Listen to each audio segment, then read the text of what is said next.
Okay, so let's go ahead and work on another example of the method of undetermined coefficients. So for this example, we're going to go ahead and find the form of the particular solution of the differential equation 4y double prime plus 2y prime plus y is equal to all of those functions. So it's a non-homogeneous equation. So first thing you want to do is to go ahead and solve for the homogeneous solution to this equation. So we're going to go ahead and call that y sub h. So we said 4y double prime plus 2y prime plus y equals to 0. And then we write out its characteristic polynomial, which would be 4r squared. So this would be 4r squared plus 2r plus 1 equals to 0. So that's the characteristic polynomial. And now you can go ahead and find the roots of this polynomial either by factoring if it's factorable or by any method that you choose to apply for this problem. I'm going to go ahead and use the quadratic formula. It looks like I can't really factor this. So we have r is equal to negative 2 plus and minus a square root of 2 squared. So, so this would be 2 squared minus 4 times 4 times 1, everything over 2 times 4. And then if I go ahead and finish the computation, we get negative 2 over 8 plus and minus a square root of, so inside the radical we get 2 squared, which is 4, minus 4 times 4, that's 16. So 4 minus 16, that would give us a negative 12 inside the radical all over 8. And you see negative a square root of 12, that will give us the imaginary root. So we really have negative 1 over 4th plus and minus I because of the negative square root of 1, and then square root of 12, which simplifies to 2 square root of 3 all over 8. And then further simplifying this, we have negative 1/4 plus and minus square root of 3i over 4. So that's our value for r. We can call this r1 and r2. So now that you have the value for r, you can write down the homogeneous solution. So our y sub h is going to be c1 e to the negative 1 over 4 t cosine of a square root of 3 over 4 t plus c2 e to the minus 1 over 4 t sine of a square root of 3 over 4 t. All right, so now let's take a look at our g of t, which is the non-homogeneous case. Well, it looks like our independent variable is x. So I'm going to go ahead and change these t's to x's because we're going to stick to the same variable. So let's change them to x. So we want to be consistent with our notation. So this would be e to the negative 1/4 x cosine of square root of 3 over 4x, then e to the negative 1/4 x sine of square root of 3 over 4x. Okay, so that is the solution to the homogeneous equation of this problem.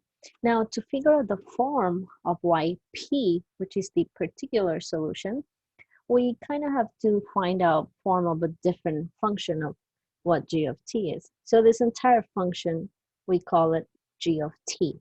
So it really depends on which textbook you're using. So that's the function. Now we need to figure out what will be the form for all of these functions we have. So we need one form for this one. We need a form for this function, and we need a form for that function. So let's label them. Let's call this one particular solution form 1, yp1, this one yp2, and the last one, let's call it yp3. So our form of the particular solution,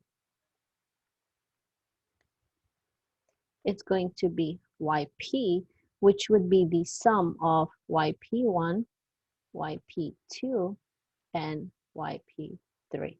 So let's figure out what these pieces are. So yp1, it looks like a second degree polynomial, like square. So we need a general form of a second degree polynomial, which would be, let's call it ax squared plus bx plus c. Now, before we claim this is our particular solution, we need to look at our homogeneous solution.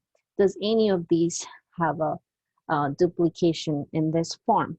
Looks like there isn't, because we have the exponential times sine and cosine, so this is good. So this form is okay, no need to modify.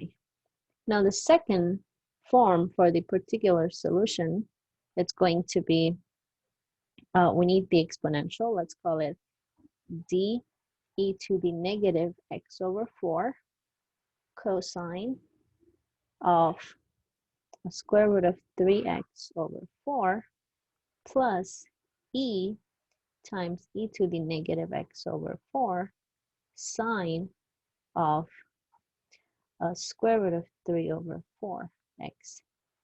So when you have sine and cosine in your particular solution, you have to have a combination of sine and cosine. So either sine or cosine will give you the form to have sine and cosine.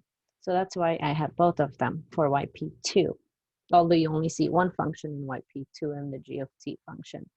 So now we look back, does any of these have overlap in the homogeneous? Well, looks like this piece will have overlap with this piece. So that means I have to make my yp2 independent from that piece. So I'm going to multiply entire yp2 with a function x. So I take this function and I'm going to go ahead and multiply this with x, and that will now have a duplication in the yh. So that's good. Now yp2 is good. That's also independent from the homogeneous. Now the last function that we need to look at is yp3 from g of t, which is cosine of x. So again, if you see cosine or sine in yp, you need both sine and cosine. So we're going to need another constant, call it a f, cosine of x plus g sine of x. And now you look back, does any of these have a copy in the homogeneous solution? Looks like there isn't. So that means no need to modify this one. This is good. So there you go. The sum of these three functions will form the particular solution. So let's go ahead and write that out. So our particular solution form is going to be as follows. So our yp is going to be yp1, which is the second degree polynomial, ax squared plus bx plus c, plus now yp2, which was that function, but gets multiplied by x because that was a copy in the homogeneous, so we modified it by x. So that would be dx. So I'm going to go ahead and distribute the x to this function and that function. So you don't have to multiply, but I'm going to multiply it out. So we have dx e to the negative x over 4 cosine of square root of 3x over 4 plus ex times e to the negative x over 4 sine of square root of 3 over 4x, and then lastly yp3, so plus f times cosine of x plus g times sine of x. So there you have the form of the particular solution for this differential equation.